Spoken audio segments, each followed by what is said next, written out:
ಬಾಗಲಕೋಟೆ ದಾವಣಗೆರೆ ದಕ್ಷಿಣ by election date ಇದು March 20ರ ಒಳಗೆ ಉಪಚುನಾವಣೆ ದಿನಾಂಕವನ್ನ ಘೋಷಣೆ ಫಿಕ್ಸ್ ಮಾಡ್ತಾರಾ ಅನ್ನುವಂಥದ್ದು. ಬಾಗಲಕೋಟೆ ಮತ್ತು ದಾವಣಗೆರೆಯಲ್ಲಿ ದಕ್ಷಿಣ ಬೈ ಎಲೆಕ್ಷನ್ ಡೇಟ್ ಮಾರ್ಚ್ 20ರೊಳಗೆ ಉಪಚುನಾವಣೆಯ ದಿನಾಂಕ ಘೋಷಣೆ ಆಗುವಂತ ಸಾಧ್ಯತೆ ಇದೆ. ರಾಜ್ಯದಲ್ಲಿ ಇನ್ನು ಮುಂದೆ ರಂಗೇರಲಿದೆ ಬೈ ಎಲೆಕ್ಷನ್ ಅಖಾಡ. ಬಾಗಲಕೋಟೆ ಹಾಗೂ ದಾವಣಗೆರೆ ದಕ್ಷಿಣ ಬೈ ಎಲೆಕ್ಷನ್ ಮಾರ್ಚ್ 14ರಂದು ಬಾಗಲಕೋಟೆಗೆ ಸಿಎಂ ಸಿದ್ದರಾಮಯ್ಯನವರು ಬರ್ತಾರೆ ಪ್ರವಾಸವನ್ನ. ಜೊತೆಗೆ ಬಾಗಲಕೋಟೆ ಮರು ವರ್ಷಕ್ಕೆ ಸಿಎಂ ಮಾಸ್ಟರ್ ಪ್ಲಾನ್ ಅನ್ನ ಮಾಡಿಕೊಂಡಿರುವಂತದ್ದು. ಮೆಡಿಕಲ್ ಕಾಲೇಜ್ ಸೇರಿ ವಿವಿಧ ಕಡೆ ಅಭಿವೃದ್ಧಿ ಕಾಮಗಾರಿಗೆ ಚಾಲನೆಯನ್ನ ಕೊಡ್ತಾರೆ. ಉಪಚುನಾವಣೆ ಘೋಷಣೆಗೂ ಮುನ್ನವೇ ಕಾಮಗಾರಿಗೆ ಚಾಲನೆ ಸಿಗುತ್ತೆ. ಅಭಿವೃದ್ಧಿ ಕಾರ್ಯಕ್ರಮದ ಮೂಲಕ ಕ್ಷೇತ್ರವನ್ನ ಗಿಟ್ಟಿಸಿಕೊಳ್ಳೋ ಪ್ಲಾನ್ ಮಾಡುತ್ತಿದ್ದಾರೆ. ಇದೇ ಪ್ರವಾಸದಲ್ಲಿ ಬಾಗಲಕೋಟೆಯ ಅಭ್ಯರ್ಥಿಯ ಹೆಸರು ಕೂಡ ಫೈನಲ್ ಆಗುತ್ತಂತೆ. ಬಹುತೇಕ ಮಲ್ಲಿಕಾರ್ಜುನ ಮೇಟಿ ಅವರಿಗೆ ಕಾಂಗ್ರೆಸ್ ಟಿಕೆಟ್ ಫಿಕ್ಸ್ ಅನ್ನಲಾಗ್ತಿದೆ. ಬಾಗಲಕೋಟೆ ಕಾಂಗ್ರೆಸ್ನಲ್ಲಿ ಗರಿಗೆದರಿದಂತಹ ಭಾರೀ ಚಟುವಟಿಕೆ.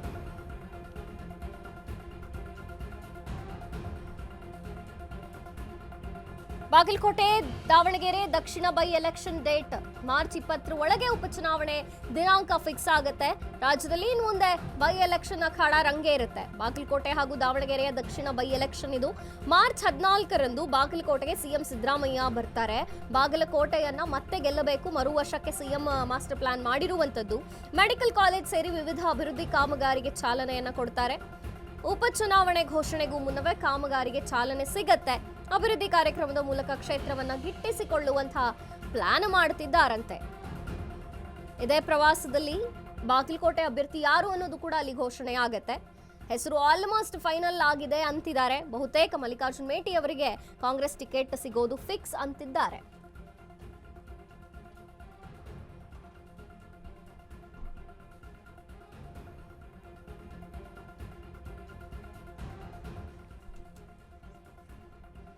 ಈ ಬಗ್ಗೆ ಹೆಚ್ಚಿನ ಮಾಹಿತಿಯನ್ನು ಕೊಡ್ತಾರೆ ಪ್ರತಿನಿಧಿ ಆನಂದ್. ಆನಂದ್, ಈಗ ಬಾಗಲಕೋಟೆಯ ಉಪಚುನಾವಣೆ ರಂಗೇರ್ತಾ ಇದೆ ಅಂಡ್ ಸಿಎಂ ಕೂಡ ಬಾಗಲಕೋಟೆಗೆ ಬರ್ತಾರೆ ಅನ್ನುವಂತಹ ಮಾಹಿತಿ. ಜೊತೆಗೆ ಚುನಾವಣಾ ಪೂರ್ವದಲ್ಲಿ ಏನೆಲ್ಲ ತಯಾರಿಗಳು ಬಾಗಲಕೋಟೆಯಲ್ಲಿ ನಡೀತಿದೆ, ಹೇಗಿದೆ ಸದ್ಯಕ್ಕೆ? ಮಂಜರಿ, ಏನಂದ್ರೆ ಈಗ ಬಾಗಲಕೋಟೆ ಜಿಲ್ಲೆಯಾದ್ಯಂತ ಏನು ಒಂದು ಉಪಚುನಾವಣೆ ಕಾವು ಏರುತ್ತಿದೆ ಅಂತ ಹೇಳ್ಬೋದು. ಯಾಕಂದ್ರೆ ಈಗಾಗಲೇ ಉಪಚುನಾವಣೆ ದಾವಣಗೆರೆ ಮತ್ತು ಬಾಗಲಕೋಟೆ ಕ್ಷೇತ್ರದಲ್ಲಿ ನಡೆಯುತ್ತಿರುವ ಹಿನ್ನೆಲೆಯಲ್ಲಿ ಇದು ಮಾರ್ಚ್ 20ರವರೆಗೂ ಘೋಷಣೆ ಆಗುವಂತ ಸಾಧ್ಯತೆ ಇದೆ. ಯಾಕಂದ್ರೆ ಈಗ ಈ ಮಾರ್ಚ್ 14ರಂದು ಮುಖ್ಯಮಂತ್ರಿ ಸಿದ್ದರಾಮಯ್ಯ ಅವರು ಬಾಗಲಕೋಟೆ ನಗರಕ್ಕೆ ಆಗಮಿಸುತ್ತಿದ್ದಾರೆ. ಇಲ್ಲಿ ಮೆಡಿಕಲ್ ಕಾಲೇಜಿನ ಏನು ಒಂದು ಅಡಿಗಲ್ಲು ಸಮಾರಂಭ ಸೇರಿದಂತೆ ವಿವಿಧ ಅಭಿವೃದ್ಧಿ ಯೋಜನೆಗಳ ಬಗ್ಗೆ ಒಂದು ಅಡಿಗಲ್ಲು ಸಮಾರಂಭದಲ್ಲಿ ಭಾಗವಹಿಸಲಿದ್ದಾರೆ. ಇದಕ್ಕಾಗಿ ಎಲ್ಲ ಸಿದ್ಧತೆ ಈಗ ಜಿಲ್ಲಾಡಳಿತ ಮತ್ತು ಜಿಲ್ಲಾ ಉಸ್ತುವಾರಿ ಸಚಿವರು ಮಾಡಿಕೊಳ್ಳುತ್ತಿದ್ದಾರೆ. ಆದ್ರೆ ಈ ಮಧ್ಯೆ ಏನು ಚುನಾವಣೆ ಘೋಷಣೆ ಆಗುವ ಮುಂಚೆನೆ ನೀತಿ ಸಂಹಿತೆ ಜಾರಿ ಆಗುತ್ತಿರುವ ಹಿನ್ನೆಲೆಯಲ್ಲಿ ಅದರ ಮುಂಚೆನೆ ಇಷ್ಟು ಎಲ್ಲ ಇದು ನಾವು ಕಾಮಗಾರಿ ಪ್ರಾರಂಭ ಮಾಡಿದ್ರೆ ಮುಂದೆ ನಮಗೆ ಚುನಾವಣೆಗೆ ಇದು ಅನುಕೂಲವಾಗಲಿದೆ ಎಂಬ ದೃಷ್ಟಿಯಿಂದ ಈಗ ಇವರು ಎಲ್ಲ ಒಂದು ಸಿದ್ಧತೆ ಮಾಡಿಕೊಂಡಿದ್ದಾರೆ. ಇದಲ್ಲದೆ ಮತ್ತೆ ಈಗ ಮೇಟಿ ಅವರ ಕುಟುಂಬಕ್ಕೆ ನೀಡುವುದು ಖಚಿತವಾಗಿದ್ರು ಮೇಟಿ ಅವರ ಕುಟುಂಬ ಪುತ್ರರಾಗಿರುವಂತ ಮಲ್ಲಿಕಾರ್ಜುನ್ ಮೇಟಿಗೆ ಏನು ಒಂದು ಟಿಕೆಟ್ ಘೋಷಣೆ ಆಗುವಂತ ಸಾಧ್ಯತೆ ಇದೆ.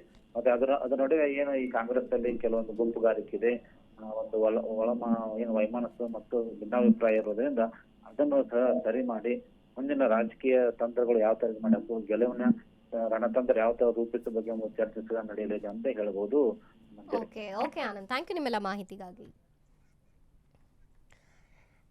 ಅಭಿವೃದ್ಧಿ ಕಾರ್ಯಕ್ರಮದ ಮೂಲಕ ಬಾಗಲಕೋಟೆಯನ್ನ ಮತ್ತೆ ಕ್ಷೇತ್ರವನ್ನ ಗಿಟ್ಟಿಸಿಕೊಳ್ಳುವಂತಹ ಪ್ಲಾನ್ ಆಗ್ತಿದೆಯಂತೆ.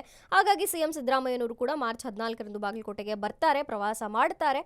ಮೆಡಿಕಲ್ ಕಾಲೇಜ್ ಸೇರಿ ವಿವಿಧ ಅಭಿವೃದ್ಧಿ ಕಾಮಗಾರಿಗಳಿಗೆ ಚಾಲನೆಯನ್ನು ನೀಡುತ್ತಾರೆ. ಇದು ಚುನಾವಣೆಗೆ ಮುನ್ನವೇ ಮಾಡ್ತಿರುವಂತಹ ಮಾಸ್ಟರ್ ಪ್ಲಾನ್ ಆಗಿದೆ.